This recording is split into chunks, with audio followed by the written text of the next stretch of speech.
ब्रह्मचर्य के बारे में वो व्यक्ति सोचता है जो काम वासना से ग्रसित होता है, जो काम वासना की व्यर्थता देख लेता है। इस वीडियो के द्वारा हम जानेंगे कि ब्रह्मचर्य क्या है, ब्रह्मचर्य के कितने प्रकार हैं, ब्रह्मचर्य का पालन क्यों करना चाहिए और ब्रह्मचर्य का पालन कैसे करें। एक बार एक 21 साल का लड़का एक ब्रह्मचारी से पूछता है, महात्मा जी, ब्रह्मचर्य क्या है? मैंने इसके बारे में बहुत सुना है, पर मैं इसके बारे में कुछ नहीं जानता।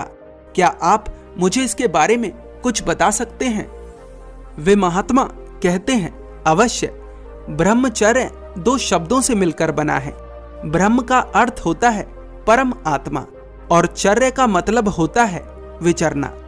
ब्रह्मचर्य का अर्थ होता है परम आत्मा में विचरना। यदि आसान शब्दों में समझाऊं तो ब्रह्मचर्य वो अवस्था है जिसमें हम अपनी क्षमताओं को मजबूत बनाते हैं।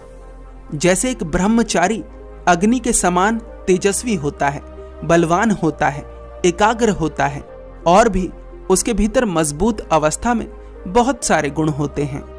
बल, तेज, एकाग्रता सबके भीतर होते हैं, पर एक ब्रह्मचारी इनके चरम तक पहुंचने की क्षमता रखता है।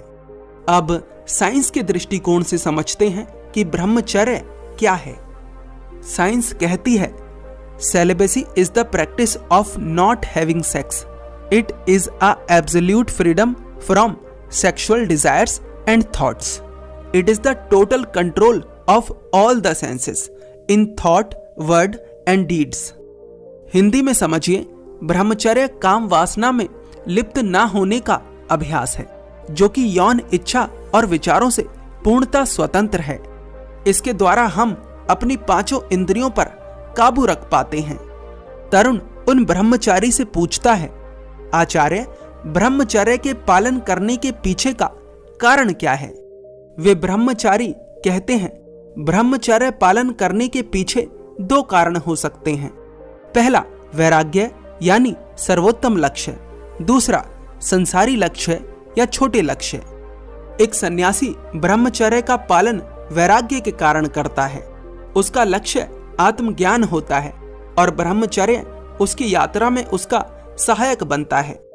दूसरा, संसारी जीवन में भी अपनी क्षमताओं को बढ़ाने के लिए व्यक्ति ब्रह्मचर्य का पालन करता है, पर यह ब्रह्मचर्य वास्तविक ब्रह्मचर्य से अलग होता है। इस ब्रह्मचर्य में व्यक्ति अपने तन पर तो काबू रख लेता है, पर अपने मन पर काबू नहीं रख पाता। इस ब्रह्मचर्य में व्यक्ति अपने तन को तो काम वासना में लिप्त होने से रोक लेता है, पर अपने विचारों को काम वासना में लिप्त होने से नहीं रोक पाता। बहुत सारी स्थितियों में इस तरह का ब्रह्मचर्य विक्षिप्तता का कारण भी बन जाता है। ऐसी स्थिति में व्यक्ति अपराध भाव से भर जाता है। अब साइंटिफिक दृष्टिकोण से समझिए, सीमन रिटेंशन, जिसे संसारी ब्रह्मचर्य भी कहा जाता है। Semen retention is not a new fad, it is an old practice. The concept also originates from ancient spiritual practice, a Chinese philosophy known as Taoism. Taoism teaches that ejaculation depletes your energy and life force। अब हिंदी में समझिए, semen retention कोई नई सनक नहीं है। यह अवधारणा प्राचीन आध्यात्मिक अभ्यास है, चीनी दर्शन से भी उत्पन्न होती है, जिसे ताओवाद कहा जाता है। ताओवाद सिखाता है कि सीमन रिटेंशन आपकी ऊर्जा और जीवन शक्ति को बढ़ाता है। According to science, benefits of semen retention: it improves fertility, it improves physical health. यह प्रजनन क्षमता और शारीरिक स्वास्थ्य को सुधारता है। सीमन रिटेंशन का अर्थ होता है अपने वीर्य को अपने शरीर में रोक कर रखना। अब कहानी पर वापस आते हैं। तरुण उन ब्रह्मचारी से कहता है, यह तो बहुत बड़ी समस्या है।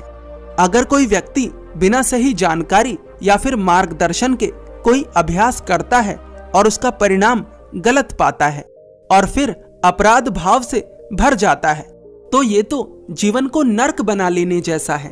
तरुण पूछता है, आचार्य, इस नर्क से निकलने का क्या तरीका है? वे ब्रह्मचारी कहते हैं, एक सही समझ।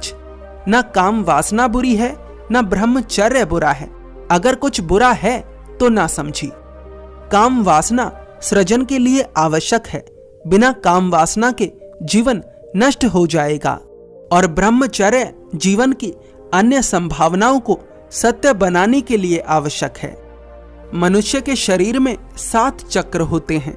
काम वासना का चक्र सबसे निचला है, जिसे मूलाधार कहा जाता है। 99% लोगों की ऊर्जा मूलाधार के इर्द गिर्द ही घूमती रहती है। पर मूलाधार के अलावा भी मनुष्य के शरीर में 6 और चक्र हैं, जो मनुष्य की संभावनाएं हैं। केवल मूलाधार के इर्द गिर्द घूमकर ही अपना पूरा जीवन बिता देना अपने जीवन के साथ अन्याय है।